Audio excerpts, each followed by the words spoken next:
Before we get on to the video, I would like to say over the past 2 to 3 months, I've been streaming on my Twitch, 100%ing Saints Row the Third Remastered in preparations of the Saints Row. If you want to see the whole walkthrough, go to my Twitch channel. The link should be under the description. Hey, what's up you guys? It's your boy here, and today we'll be at it again with another review, and today we'll be reviewing Saints Row. Saints Row is an action-adventure sandbox open world and a reboot of the Saints Row series. It was developed by Volition and published by Deep Silver. The plot in this game is really simple. So in Santo Ileso, a vibrant fictional city in the heart of the American Southwest, where lawless factions fight for power, you and your friends will embark on your own criminal adventures as you rise to the top in your own bid to become self-made. And weirdly enough, I felt like it needed more, but playing through the game, I honestly feel like it's enough. But it's enough about the plot. Let's talk about the overall gameplay. And sadly, the first thing that I want to talk about is the customization in this game. Once I realized that I was actually going to be in the freaking game, I knew I was going to go all in on this game. You can deadass dive deep into your customization,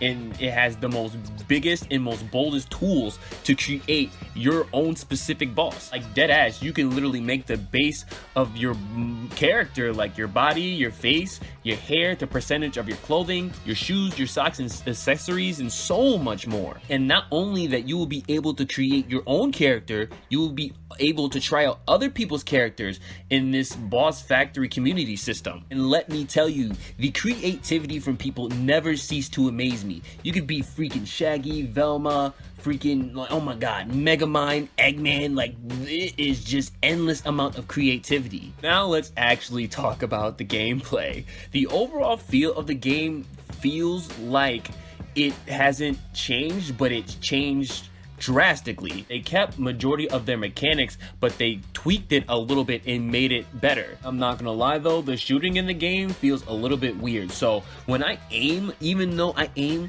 and I literally aim directly at them, it just feels like I'm just off for some reason. So in Santo Ileso, the city is broken down into 9 districts, where you can use majority of the empty lots in secure districts to launch illegitimate businesses with legit fronts to help finance you and your gang. You can also do side hustles to earn some extra cash on the side, or you could just simply travel all over Santo Ileso and see what this world has to offer. Now, like majority of the side hustles and ventures and missions and things is because majority of them had the same oomph that they had in the past games. Like they had insurance fraud, they have gang operations, but they tweaked it a little bit to make it even better. So not only that they kept some of the old game modes from the past Saints games, they also added brand new game modes to make the game feel fresh. In certain cases, I heard from numerous people that it can be really repetitive, and I could see that, but for me personally, it never gets old. And to top it all off, you will be able to play with one other person beside you, what makes it a lot more fun.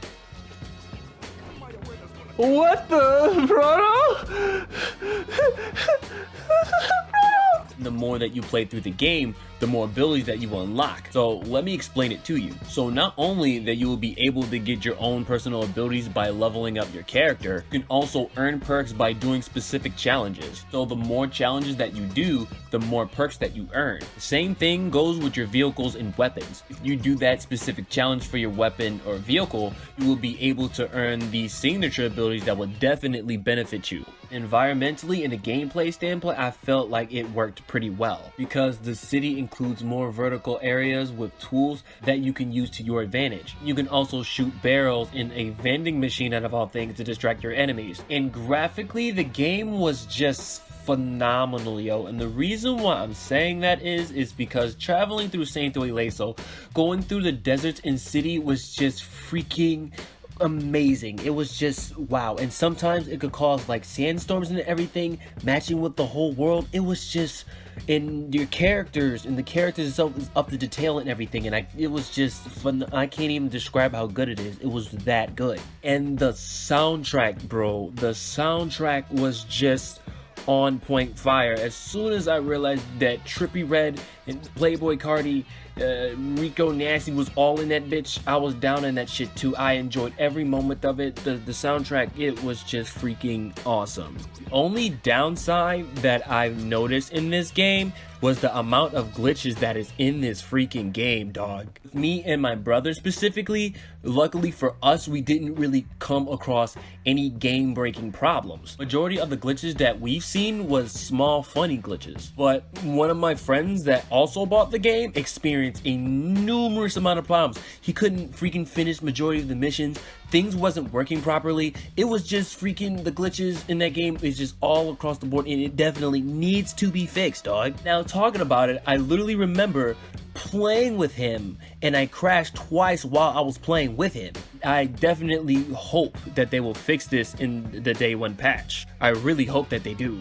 Other than that, I haven't really experienced any issues with the game. So I think that I covered mostly everything, so let's hop onto the overview. On the positive side of things, the overall story is fair. The customization is insane, bro. The gameplay is alright, it's good. The overall game modes and aka missions are pretty good for me personally. I definitely love that the fact that you'll be able to play with your friends. The abilities and perks in this game is pretty cool. Environmentally, the game worked perfectly. Graphically, the game is just phenomenal, yo, and the soundtrack is really, really good. On the negative side of things, I didn't really notice it, but it can get repetitive, and there are a ton of freaking glitches in this game. The game came out on August 23rd, 2022. The game should be in most platforms, so Xbox One, PlayStation 4, and PC, and it's also in the next gen consoles as well. If you get the game digitally, it should be about $59.99. It can also go up to $100 depending on which edition that you get, and if you go to your local store, it should be about the same price range. It may be cheaper. Honestly, it all depends on where you look. So, is this game worth your money? Personally, with me, I was one of the lucky ones that barely experienced any game-breaking glitches or bugs. And in spite of all the fun that I literally have with this game, I can't ignore the amount of people that are experiencing these game-breaking glitches back to back to back. So unless you are a huge Saints Row fan, just wait until the price drops. You do not need to get this game right away. Oh, that was the review. If you like this review, please don't forget to like, comment, and subscribe to the channel if you haven't subscribed to the channel yet. I do reviews, videos, PvP matches, streams, and more. And if you haven't yet, please don't forget to follow me on my Facebook page and my Twitch account because I stream on those platforms as well. Everything should be in the description box below, and I will catch you guys on the next review.